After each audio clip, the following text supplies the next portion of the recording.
Buenos días chicos, mi nombre es Ernesto Luna. Yo pertenezco también, como mis compañeros que habrán visto, a la ayudantía de cátedra de fisiología. Entonces, hoy día el tema que voy a presentar va a ser acerca de contracción muscular. Para empezar, los puntos que vamos a tocar hoy día van a ser dos básicamente: la parte de músculo esquelético y la parte de músculo liso. La parte de músculo esquelético y la parte de músculo liso tienen cierta semejanza, entonces más que nada me voy a enfocar en la parte de músculo esquelético porque va a ser más fácil la comprensión del músculo liso. Entonces, en el músculo esquelético vamos a ver varios puntos que nos van a permitir entender el funcionamiento de este mismo. Entre estos tenemos que saber primero cuáles son los filamentos musculares, cómo se desarrolla la unión neuromuscular. En esto mismo, el acoplamiento de la excitación y contracción, lo cual nos va a dar, como dice, la misma contracción muscular. ¿Y qué relación van a tener tanto la longitud y la tensión y la fuerza y la velocidad en la contracción? Bueno, para empezar, primero tenemos que diferenciar bien entre el músculo esquelético, el músculo liso y el músculo cardíaco. Como sabemos, los músculos que son voluntarios van a ser los del músculo esquelético. En cambio, los involuntarios van a ser los otros dos tipos, ¿no? El cardíaco y el liso. Entre estos, vamos a ver que tienen ciertas diferencias el modo de actuar, ¿no? En este caso, por ejemplo, vamos a ver que el modo por el cual actúa el músculo esquelético va a ser mediante la troponina, y el músculo cardíaco también, ¿no? Pero en el cambio, en el músculo liso vamos a tener otro tipo de modalidad, que en este caso va a ser la calmodulina, que va a ayudar al secuestramiento del calcio. Entonces, a su vez, las mismas fuentes que van a tener para captar el calcio van a ser distintas, ¿no? En este caso, en el músculo esquelético vamos a tener el retículo sarcoplásmico, y en el músculo cardíaco y en el músculo liso vamos a tener tanto al retículo sarcoplásmico como al sarcolema, ¿ya? Y también van a ser muy distintas las formas de inervación, que en este caso del músculo esquelético tenemos a la neurona motora, y en los otros dos casos al sistema nervioso simpático y al sistema nervioso parasimpático. Entonces vamos a comenzar con el músculo esquelético. Como les mencioné, el músculo esquelético va a estar compuesto de diferentes filamentos. Entre estos filamentos vamos a tener a los filamentos gruesos y a los filamentos finos. En el filamento grueso, en este caso, va a estar compuesto por la miosina. Esta miosina va a ser un conjunto de cadenas que van a estar compuestos, en este caso, por un par que es de la cadena pesada y dos pares que son de la cadena ligera, ¿no? Entonces, en conjunto, estos dos van a formar toda esta estructura, que van a ser la cola y la cabeza. Justamente en la cabeza es el que va a permitir el sitio de unión, el cual va a dar justamente a la contracción. En cambio, en los filamentos finos vamos a tener que sus componentes van a ser otros. En este caso, antes de formar estos filamentos, vamos a tener a la actina, que va a estar en forma globular, que cuando se una van a dar actina filamentosa. Entonces, dentro de esta actina filamentosa va a estar envuelto por la miosina y por la tropomiosina. ¿La tropomiosina para qué sirve? La tropomiosina, como vamos a ver en el gráfico más adelante, va a envolver a los filamentos de actina y va a ser el cual bloquea los sitios de unión a la miosina, ¿no? Entonces, estos son los dos tipos, los filamentos gruesos y los filamentos finos. Como vemos acá en los filamentos gruesos, tenemos a la cola y a las cabezas. Justamente acá en las cabezas son donde van a permitir la unión y el cual va a dar la contracción. Y los otros son los filamentos finos, ¿no? Los filamentos finos, como vemos acá, son las actinas globulares, que si las unimos van a formar la actina filamentosa, ¿no? Y justamente envuelto vamos a ver a la tropomiosina. Esta tropomiosina va a impedir que esas actinas filamentosas se degraden, ¿no? Entonces, para que ocurra la contracción debemos activar lo que es la troponina. La troponina va a estar pegada a la tropomiosina y va a impedir a que esta tropomiosina se suelte, ¿no? Entonces justamente vamos a tener la estructura del sarcolema, ¿no? Entonces vamos a ver que tenemos la línea M, va a haber una zona que siempre va a estar desnuda, el cual los que van a estar fijos acá van a ser los filamentos gruesos, ¿no? Estos nunca se van a mover, sino los cuales van a hacer la contracción van a ser los filamentos delgados, ¿no? O los finos. Entonces cada uno va a estar compuesto de diferentes formas y van a tener diferentes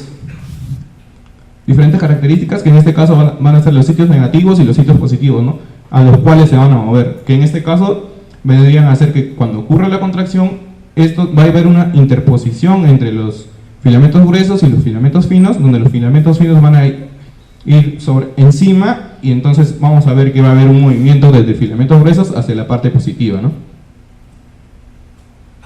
Ya, entonces, ¿cómo está compuesto esto y cuál es lo que le da la estructura para que se mantenga ahí, ¿no? Entonces vamos a tener las proteínas del citoesqueleto. En este caso son dos tipos, las transversales y las longitudinales. Entre las transversales tenemos a la distrofina y a la titina. Entre estos dos van a mantener centrados a los filamentos gruesos, ¿no? Justamente este es el que está acá, la titina, va a tener centrado esto para que ocurra la contracción. Y los longitudinales van a ser la titina, nebulina y actinina X, que van a ser las moléculas rectoras del proceso, ¿no?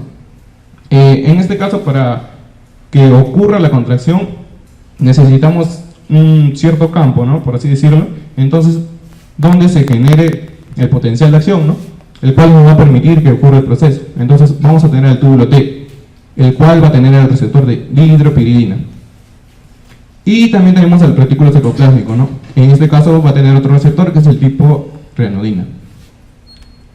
Entonces, acá vamos a ver la estructura del túbulo T, ¿no? Va a haber una membrana sarcolémica, vamos a tener a los túbulos transversales, al retículo sarcoplásmico, entre los cuales va a ser generado el potencial de membrana mediante el nervio, y esto va a transmitirlo, ¿no?, al músculo. Ya. Entonces, como vemos acá en el gráfico, es una serie de pasos para que ocurra la contracción muscular, ¿no? Entonces, en esta serie de pasos debemos comenzar mediante el nervio, ¿no?, donde vamos a tener que el potencial de acción de la neurona motora va a generar todo este proceso. Entonces, en este proceso que vamos a tener, el potencial va a seguir, ¿no?, va a seguir así y a través de la neurona, y lo que va a ocurrir acá es que el calcio que tenemos, que está afuera, esto va a entrar en los canales que son sensibles a voltaje, ¿no? Mediante el voltaje que va pasando va entrando el calcio, entonces el calcio lo vamos a tener acá, ¿no? Entonces, justamente con el calcio y dentro vamos a tener las vesículas de acetilcolina. Luego de esto, mediante la entrada del calcio, va a ser activado otros receptores, ¿no?, los cuales van a permitir la liberación de la acetilcolina. Entonces, esta liberación de acetilcolina nos va a generar el potencial de membrana, ¿no?, porque la unión de acetilcolina nos va a abrir los canales iónicos que tenemos acá en la membrana de la célula. Entonces, esto va a permitir la entrada de sodio que tenemos, que son los canales de sodio sensibles a voltaje, y justamente después de esto va a ocurrir el inicio del potencial de acción de la fibra muscular, y se va a generar, ¿no?, y se va a propagar por toda la membrana plasmática muscular. Entonces, esta vendría a ser más o menos otro tipo de imagen, el cual nos va a permitir también ver el proceso, ¿no? Y como vemos, esta va a ser la membrana de la fibra muscular y todo el proceso de la entrada del sodio, el cual va a entrar por los receptores de dihidropiridina, el cual va a cambiar la concentración en la célula muscular, y este cambio en la concentración va a permitir que los canales de ryanodina en el retículo sarcoplásmico se abran y entonces salga el calcio, ¿no?, para permitir que la concentración se regule. Pero justamente este cambio en el calcio dentro de la célula va a funcionar como una señal, ¿no?, y esta señal va a permitir que ocurra la contracción muscular, porque justamente, como vieron en el gráfico, la troponina tiene tres partes: la troponina C, la troponina T y la troponina I. Entonces, justamente el calcio se va a unir a la troponina C y esta troponina va a ser activada. Entonces, justamente como les dije, la troponina, su función es bloquear a que impide el desplegamiento de la tropomodulina, ¿no? Entonces, si tenemos al calcio que va a activar a la troponina, entonces esta se va a liberar. Si se libera, deja solo a la tropomodulina. Entonces, esta tropomodulina se va a desenrollar y va a permitir que ocurra la contracción, ¿no? Ya. Entonces, justamente, ¿qué es lo que ocurre primero a nivel de la contracción muscular. Lo primero que vimos es que la acción debe ser generada a partir del potencial de membrana, ¿no? Entonces, lo que vemos, primero se debe dar el potencial de acción. Si no hay un potencial de acción, no va a ocurrir todos los procesos que se necesitan para que ocurra la contracción. Luego de esto, vamos a ver que va a generar un cambio a nivel conformacional dentro de la célula, y esto va a generar la entrada de calcio, ¿no? Entonces, si entra el calcio, va a haber un cambio en las concentraciones, y esto va a permitir que ocurra la contracción, como lo hice, ¿no? Entonces es todo un proceso que ocurre en el tiempo, ¿no? Bueno, esto ya se los mencioné. Ya. Entonces, justamente esto es lo que ocurre, ¿no? Va a haber una cantidad de pasos con el tiempo a través del cual funciona mediante la energía que se le da al músculo, ¿no? Que en este caso va a ser generada por el ATP. Entonces, vamos a tener que a la actina va a estar pegada junto a la cabeza de la miosina. Entonces, cuando acá vemos que entra un ATP, este ATP se va a unir a la hendidura de la cabeza de miosina. Entonces, esta unión va a permitir que haya un cambio. Este cambio conformacional va a disminuir que haya una afinidad entre la miosina y la actina. Entonces, si disminuye la afinidad, esto va a permitir que se despegue, ¿no? Entonces, si se despegan, vamos a tener que estar suelta tanto la actina como la miosina. Entonces, al momento de despegarse, el ATP no va a permanecer siempre en su mismo modo, ¿no? Entonces va a ocurrir un cambio. Dentro de este cambio, justamente, vimos primero que es la apertura, entonces va a ocurrir ahora el cierre. Se va a cerrar la hendidura alrededor del ATP y esto va a dar un cambio, ¿no? Y justamente durante este cambio va a haber un desplazamiento de la cabeza de la miosina hacia el lado positivo, que les dije, ¿no? Habían dos lados, un lado negativo y otro lado positivo. Entonces, luego de esto, va a haber otra unión nuevamente, ¿no? La cabeza de miosina se va a unir a un nuevo sitio de actina y eso es lo que va a dar la fuerza, ¿no? Entonces, ¿qué pasa si es que ya no tenemos el ATP necesario para que se realice la contracción? ¿Cuándo sucede esto? En el caso de las personas que fallecen, ¿no? Entonces, si fallecen, una persona ya no va a generar más energía, ¿no? Entonces, si no genera energía, se va a quedar en un solo estado. Entonces, como vemos, lo normal es que se genere ATP y luego de ATP pase a ATP, ¿no? A ADP. Entonces, esto va a ser todo un ciclo, ¿no? Pero ¿qué pasa si solo se queda en ATP y ya no generamos más energía? Entonces, el músculo va a quedar contraído, ¿no? Y se va a liberar el ADP, ya que no tenemos más nucleótidos. Entonces, justamente, vamos a tener una relación, ¿no? Va a ser la relación fuerza, la relación longitud con el tiempo, ¿no? No, la relación longitud con la tensión. Entonces, cuando tenemos una longitud máxima, justamente a esta medida vamos a tener también una fuerza máxima. ¿Qué es lo que pasa si cambiamos la longitud? Si cambiamos la longitud, la fuerza tiende a disminuir o aumentar, dependiendo cómo sea esto, ¿no? Si disminuimos la longitud, la fuerza va a estar disminuida, tanto también cuando aumentamos la longitud. Porque los músculos tienen una cierta medida, ¿no? Hasta los cuales actúan y pueden actuar a una mayor fuerza. Luego tenemos la otra relación, la que es la relación de postcarga con la fuerza también. Entonces, justamente en esto vamos a tener que nosotros tenemos una velocidad máxima a la cual actúan los músculos. Si tratamos de cambiar esta velocidad, entonces la postcarga es la que va a variar, ¿no? Y los tipos de fibras los cuales vamos a utilizar van a ser distintos, depende de cuál es la acción que hagamos. Vamos a tener tres tipos de fibras: las fibras de tipo 1, las fibras de tipo 2A y las fibras de tipo 2B. Entonces cada uno va a ser para distintas acciones, ¿no? Como vemos acá, el metabolismo de cada una va a ser un poco distinto. Entonces las fibras de tipo 1 tenemos que tienen un metabolismo oxidativo, las del tipo 2A oxidativo glucolítico y las del tipo 2B glucolítico. Entonces si vamos notando esto, nos vamos a dar cuenta de que cada una sirve para distintas cosas. En este caso, en el trabajo de resistencia, las fibras más importantes van a ser las de tipo oxidativo, porque como vemos con el tiempo, cuando nosotros realizamos muchos movimientos o queremos hacer un trabajo durante un periodo largo, vamos a necesitar que nuestros músculos actúen, ¿verdad? Entonces, Si necesitamos la mayor cantidad de tiempo para que un músculo actúe, necesitamos justamente la parte oxidativa, ¿no? La cual va a generar mayor cantidad de ATPs.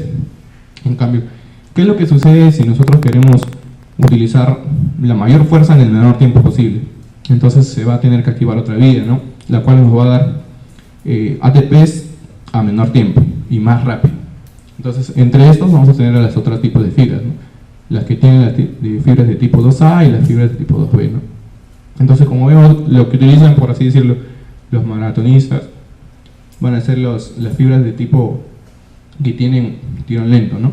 ¿Por qué? Porque necesitan que esté activado por más tiempo. En cambio, los levantadores de pesas van a utilizar otros tipos de fibras, que serían los tipos de fibra 2B, porque necesitan que actúe a un tiempo más rápido y que les genere mayor cantidad de energía, ¿no? Ya. Entonces, el músculo liso es muy parecido. La única variación que tenemos acá es al nivel del uso del calcio, ¿no? Como vimos anteriormente en el músculo esquelético, el calcio va a entrar a la célula muscular mediante los receptores de dihidropiridina, ¿no? Y esto van a dar un cambio conformacional mediante el calcio que tenemos en el retículo sarcoplásmico a través del receptor de rianodina. Pero acá tenemos otro tipo, ¿no?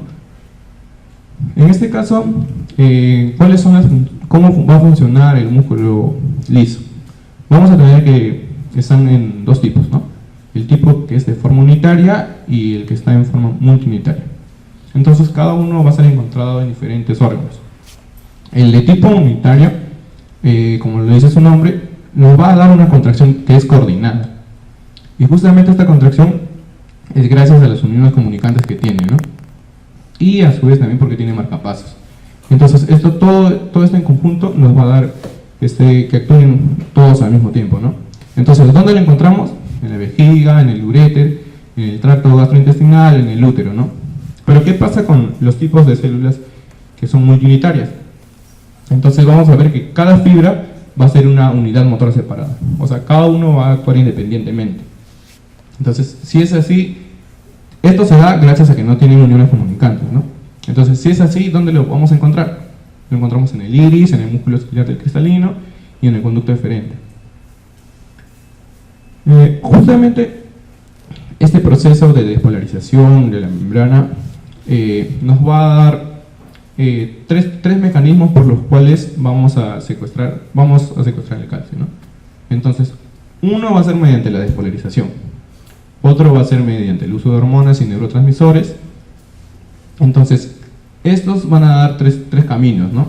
La despolarización y las hormonas o neurotransmisores nos pueden dar a dos caminos distintos, entre los cuales la despolarización, como ya vimos, van a abrir los canales de calcio dependientes del voltaje, ¿no? En cambio, las hormonas o neurotransmisores van a hacer lo mismo, pero la apertura se va a dar en los canales dependientes del ligando. Estos dos juntamente nos van a dar a la liberación del calcio a partir del retículo sarcoplásmico, ¿no? Lo que ya vimos anteriormente. En cambio, hay otro tipo que se da mediante el inositol trifosfato, que también va a liberar su calcio a partir del retículo sarcoplásmico, ¿no?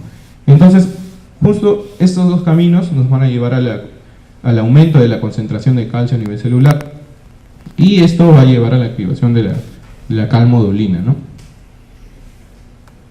Entonces, cuando se activa esta calmodulina, lo que va a hacer, va a incrementar la sinasa de la cadena ligera de miosina, y esto va a llevar a una fosforilación de las cadenas ligeras, ¿no? Entonces se va a aumentar la miosina TPasa, y todo esto va a dar a la formación de puentes cruzados. La formación de puentes cruzados es justamente la acción en la cual ocurre la contracción, ¿no? Y todo esto va a generar la tensión. Entonces, justamente acá vamos a tener cómo es el incremento del calcio a nivel celular, ¿no? En el músculo liso. Entonces, tenemos los tres tipos que ya les mencioné, ¿no? Uno por canales dependientes de ligando, otro por canales dependientes de voltaje, justamente que son las dos formas, ¿no? Que acá vamos a ver los ligandos que van a ser las hormonas o neurotransmisores, los cuales lo van a activar y van a permitir la apertura del receptor y va a entrar el calcio, ¿no? Entonces va a modificar la concentración a nivel celular. El otro también, y el otro es lo que vemos a nivel intracelular, ¿no? A través del inositol trifosfato, ¿no? Entonces esto va a permitir la entrada y justamente vamos a tener el receptor de rianodina, ¿no?, en el retículo sarcoplásmico, el cual al encontrar un cambio de concentración del calcio a nivel intracelular también va a permitir la salida, ¿no?, para regular las concentraciones. Entonces, justamente este calcio que, por así decirlo, es sobrante dentro del espacio intracelular, se va a unir al músculo y va a generar todo esto que es la contracción, ¿no? Y bueno, eso sería todo, muchachos.